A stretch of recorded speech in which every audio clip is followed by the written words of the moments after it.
Okay, let's learn about genes and the genetic code. In biological molecules, we learned about the structure of nucleotides. And then we learned about how nucleotides form a phosphodiester bond with another nucleotide to make a dinucleotide. And how many nucleotides join together to make a polynucleotide, which we can kind of see running down the diagram here. Okay. To give our strand a direction, we number our carbons from the oxygen in the 5-carbon sugar clockwise, from numbers 1 to 5. We do that for all of our 5-carbon sugars, and we give the carbon at the top, the carbon at the bottom, their respective 5 and 3 numbers, and then we give our direction as 5 to 3 prime for this polynucleotide strand. It gives our strand an orientation, a direction. Okay? The opposite strand is in the opposite direction. It's either 3 to 5 prime or 5 to 3 in the opposite direction. We say that the strands of DNA are antiparallel.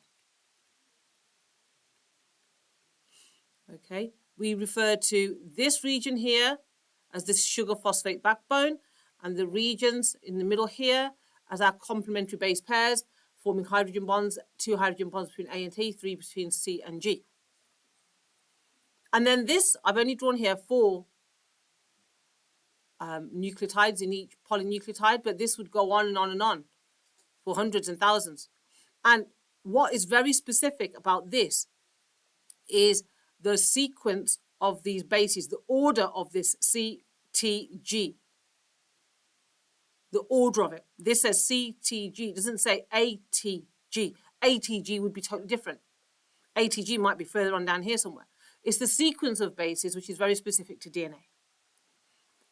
Okay, that's the first thing to make sure that we're aware of. Okay, now what does an actual DNA molecule do? It codes for proteins. So if we look at this line here, this strand is represented by this kind of line here, and the antiparallel strand I'm going to draw like this. And that gives us our bases in the middle, and that gives us a representation of the DNA double helix with its sugar phosphate backbone,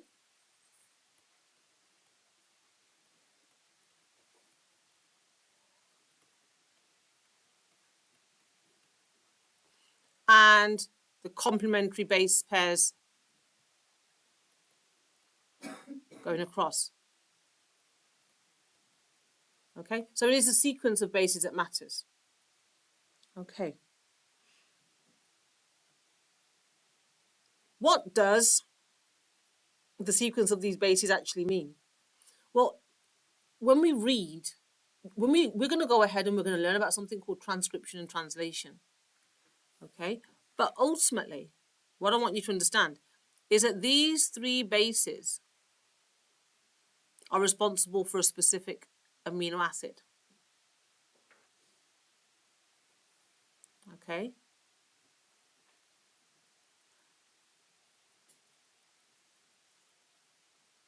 These are responsible for a specific sequence of bases. Okay, a specific amino acid. Okay. When DNA does its job and makes proteins, these hydrogen bonds are broken and then these bases are exposed. And then they code for amino acids. Okay, so at the moment I don't want to worry too much about that. I'm going to go through that in more detail. Okay, but when we read the sequence of bases, we read it in a direction and we read it in groups of 3s. So when we read this sequence here, we would say on the left-hand side, the sequence is C, T, G, A. When we refer to the sequence, we refer to the sequence in groups of 3s. A group of 3 is called a triplet codon. And when we read these bases to determine what to do with them, we read them in groups of 3, and then the next 3 starts after that 3 has ended. The way we read this isn't like this, then like this. It doesn't overlap.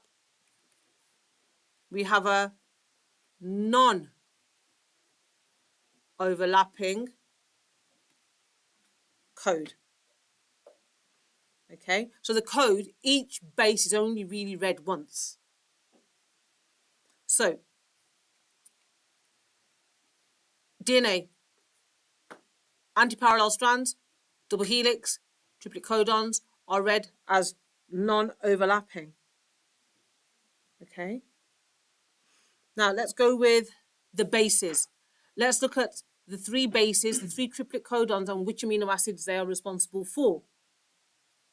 If we had a sequence of bases as A,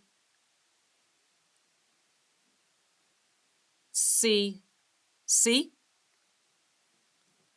the first base is A. So we're going up to this table over here now, where we've got our first base here, our second base here, and our third base here. Okay? If our first base is A, which it is, then we need to be looking at this row here, because this row tells us your first base is A. Our second base is C. So we're going here and here now. We're looking at this one, because all of these bases have got first base as A, second base as C. Now our third base is C. We've got ACC. We find ACC here. No, we don't. It's the one below. This one here is ACC. So a base sequence of ACC gives us the amino acid that has a shortened abbreviation letter of THR. It's called threonine. Okay. Each of the amino acids has a name, and it's just shortened in this base. So the base, triplet base ACC, will lead to an amino acid called THR, threonine. If we had the first base as G, the second base is C, so say if we had GCA, that one is here, that would give us the amino acid alanine. So each triplet base codes for a specific amino acid. Now you'll notice from this table, actually, if I had there's actually 4 ways to get alanine, not just one way. So the fact that there is more than one way to code for an amino acid gives us the principle that the DNA code is degenerate. There is more than one way to code for one amino acid. There's about 3 or 4 ways to code for each amino acid. And this is the other blow your mind kind of fact. You know, in all living things, CGA will give you the amino acid alanine. It doesn't matter what the living thing is. It's not just a human thing.